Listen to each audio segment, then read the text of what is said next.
நீ சோதிக்கப்படுவாய், சிரமத்திற்கு உள்ளாக்கப்படுவாய், தோல்வியின் விளிம்பிற்கே செல்லக்கூடிய நிலை ஏற்படும், உலகமெல்லாம் இருளால் சூழப்படும், வெளிச்சமே இல்லாமல் உன் வாழ்வை முடித்துக் கொள்ளலாம் என்ற ஒரு சிந்தனை கூட ஏற்படும். எப்போது தெரியுமா? யாரின் உதவி நீங்கும் போது தெரியுமா? குர்ஆன் சொல்லுகிறது, وَمَنْ أَعْرَضَ عَنْ ذِكْرِي فَإِنَّ لَهُ مَعِيشَةً ضَنْكًا. குர்ஆனுடைய வேதம் அது, வார்த்தை அது.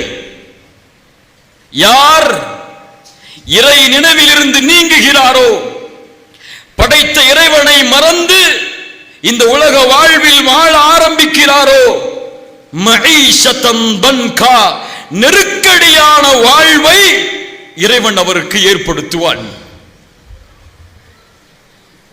நாலா புறமும் சோதனைகளால் சூழப்படும், பிரச்சனைகளால் சூழப்படும். தப்பிப்பதற்கு வழிகளை தேடி தேடி அலைவான். ஆனால் மறந்து விட்டாயே அடியானே, யார் கதவை திறக்காமல் உலகமெல்லாம் உதவி செய்தாலும் திறக்க முடியாதோ, யார் உனக்கு உதவி செய்யாமல் உலகமெல்லாம் உதவி செய்தாலும் அந்த பிரச்சனையில் இருந்து நீங்க முடியாதோ, அவனை மறந்து வாழ்ந்து கொண்டிருக்கும் போது அவன் உனக்கு எப்படி உதவி செய்வான்? எப்படி உன் கதவை திறப்பான்? ஆனால் இந்த உலக வாழ்வில் மனிதர்களை எப்படி விடுவதில்லை படைத்த இறைவன். அவனை விட்டு நீங்கினாலும், அவனை மறந்து வாழ்ந்தாலும், அவனை புறக்கணித்து வாழ்ந்தாலும் அவனுக்கு தெரியும் இந்த அடிமையை என்னின் பக்கம் வர வைப்பதற்கு என்ன வழி என்று. எல்லா வழிகளிலும் ஓடி இனி அவனிடத்தில் சென்றால்தான் எனக்கு விடுதலை என்ற சிந்தனையை ஏற்படுத்தி அவனுக்கு முன்னால் வந்து நிறுத்துவதற்கு என்ன செய்ய வேண்டும் என்பதை அவன் அறிந்தவன். குர்ஆன் சொல்லுகிறது, படைத்த இறைவன் சொல்லுகிறான், அவர்களை வேதனையை கொண்டு சூழ்வோம். சிறிய வேதனையை வந்தடைவதற்கு முன்னால் அவன் பாவத்தின் காரணமாக, இறை மறதியின் காரணமாக படைத்த இறைவன் சிறிய சோதனைகளை கொண்டு, வேதனைகளை கொண்டு அவனை பிடிப்பான். ஏன் பிடிக்கிறான்? லஅல்லஹும் யர்ஜிஊன், அவன் என்னின் பக்கம் திரும்பி வர வேண்டும் என்பதற்காக. இந்த பூமியிலும் கடலிலும் குழப்பங்கள் பரவுகிறது. ஏன்? அவர்களுடைய கரங்கள் சம்பாதித்த பாவத்தால். மனிதா, நீ சோதிக்கப்படுகிறாய் என்றால் செல்வத்தால், குடும்ப வாழ்வால், நோயால், அல்லது வேறு இந்த உலகத்திலே வரக்கூடிய எல்லா வழிகளாலும் நீ சோதிக்கப்படுகிறாய் என்றால், நீ முதலாவது நினைக்க வேண்டிய ஒன்று, நான் சோதிக்கப்படுகிறேன், அதனுடைய காரணம் என்னை படைத்த இறைவனை மறந்து வாழ்வதாகத்தான் இருக்குமோ என்பதுதான்.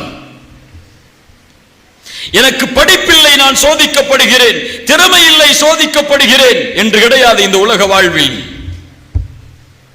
படைத்த இறைவனுடைய மறதி சோதனையுடைய அடிப்படை காரணம்.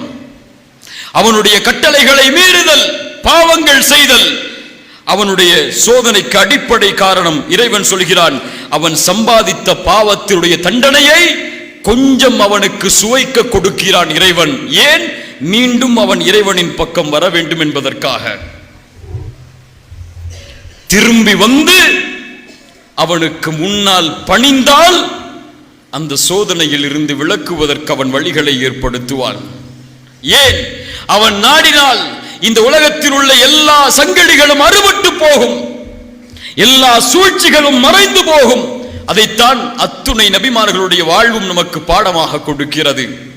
அப்படி ஒருவேளை அந்த அடியான் சோதனையை உணர்ந்து, பாவத்தை உணர்ந்து படைத்த இறைவனுக்கு முன்னால் வந்து விட்டால், அவனை இறைவன் அணைத்துக் கொள்வதை போன்று இந்த உலகத்தில் யாரும் அணைத்துக் கொள்ள முடியாது. நீ நடந்து வா, நான் ஓடி வருகிறேன்.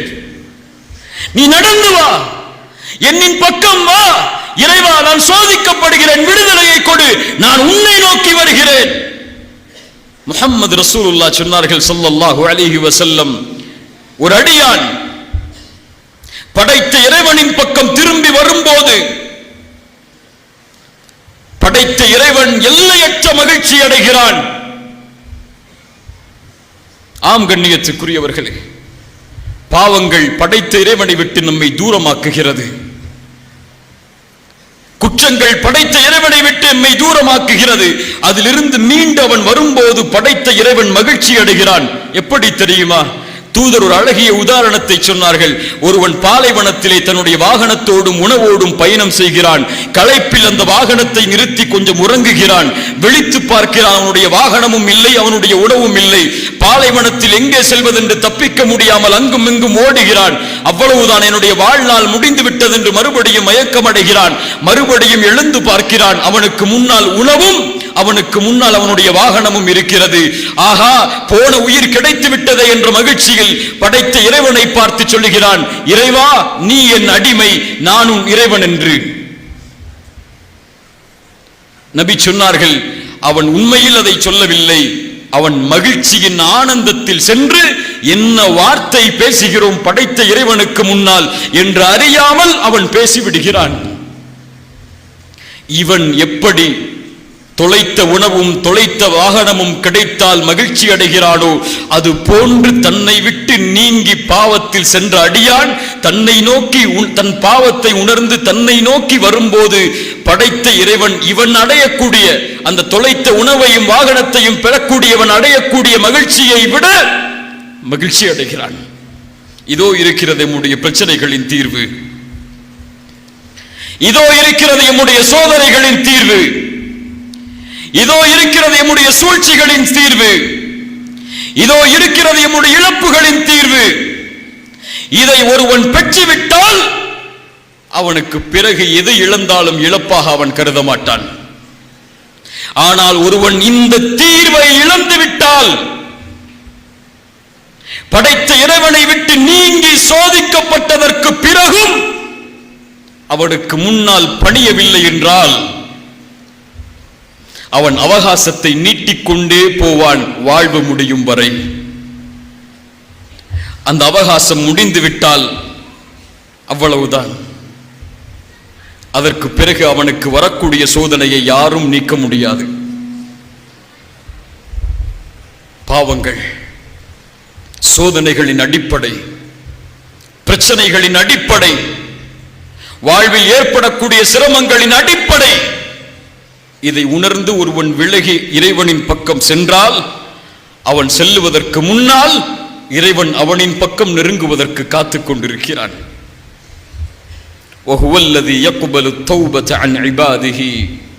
குர்ஆன் சொல்லுகிறது, அவன்தான் தன்னை நோக்கி திரும்பி வருபவர்களை அங்கீகரிப்பவன்.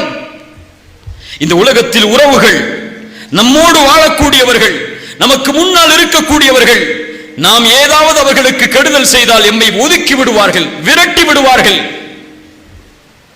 நம்மை தூக்கி எறிந்து விடுவார்கள். நீ எவ்வளவு மாறு செய்தாலும், எவ்வளவு அவனை விட்டு தூரமானாலும், பாவத்தின் எல்லைக்கே சென்றாலும், இறைவா திரும்பி வருகிறேன் என்று சொன்னால் போதும், உன்னை அங்கீகரிக்கிறான் அவன்.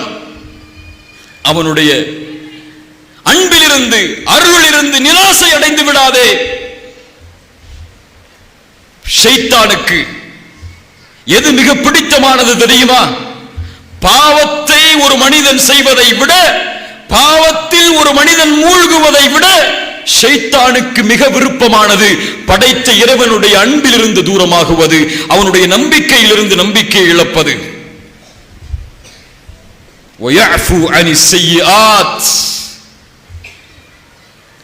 எல்லா தவறுகளும் மன்னிக்கப்படும். இந்த கூட்டத்தில் மக்ரிப் தொழாதவர்கள் இருப்பீர்கள். அவர்கள் கேட்கலாம், என் இறைவனின் பாவத்தை மன்னிப்பானா? மன்னிப்பான். இந்த சமூகத்தில் பல எல்லைகளின் குற்றங்களை செய்தவர்கள் இருப்பார்கள். நான் தொழுகையை விட்டேன், இறைவன் என்னை மன்னிப்பானா? நான் விபச்சாரம் செய்தேன், இறைவன் என்னை மன்னிப்பானா? இதுவரை என் வாழ்வில் அவனுடைய நினைவில்லை, நான் திரும்பி சென்றால் இறைவன் என்னை மன்னிப்பானா? வட்டி வாங்கிறேன், இறைவன் என்னை மன்னிப்பானா? வயஃபு அனிஸ் ஸய்யிஆத் வல்லதீன இதா ஃபஅலு ஃபாஹிஷா அவ் ظلموا அன்ஃபுஸஹும், வரம்பு மீறி அநீதம் செய்து அசிங்கமான செயல்களை செய்து தனக்குத்தானே அநீதம் இழைத்து இறைவனின் பக்கம் வந்தால், இறைவா மீண்டு வருகிறேன், என்னை அங்கீகரித்துக் கொள் என்றால், உன் பாவத்தை என்னை தவிர யாரப்பா மன்னிப்பார்கள்? மன்னிக்கிறேன் வா. ويعفو عن السيئات ويعلم ما تفعلون. அது மட்டுமல்ல, إلا من تاب وآمن وعمل عملا صالحا.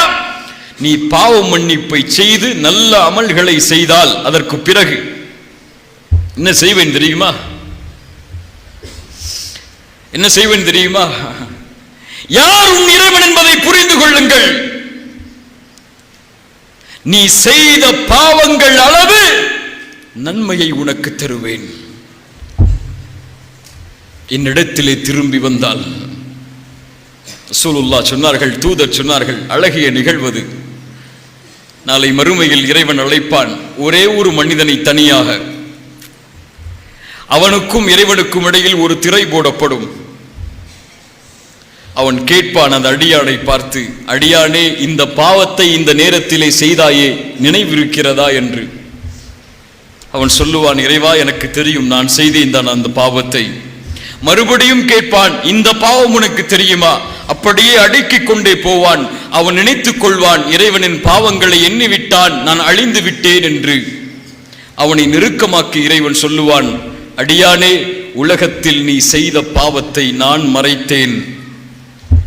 மறைத்தது யார்? இங்கு இருக்கும் நாம் யாரும் சுத்தமானவர்கள் அல்ல, தூய்மையானவர்கள் அல்ல.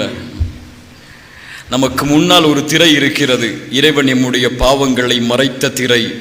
அந்த திரையை அகற்றிவிட்டால் நாம் யார் என்பது இந்த உலகத்திற்கு தெரியும். உண்மையா இல்லையா? ஃபலா துஸக்கு அன்ஃபுஸக்கும், உங்களில் யாரும் உங்களை பரிசுத்தப்படுத்திக் கொள்ளாதீர்கள். அவனுக்கு தெரியும் யார் என்னை தனிமையில் பயப்படுபவர்கள் என்று.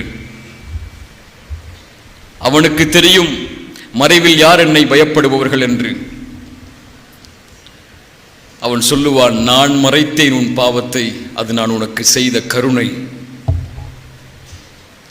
நான் இப்போது மன்னிக்கிறேன், செல் என்று அனுப்புவான்.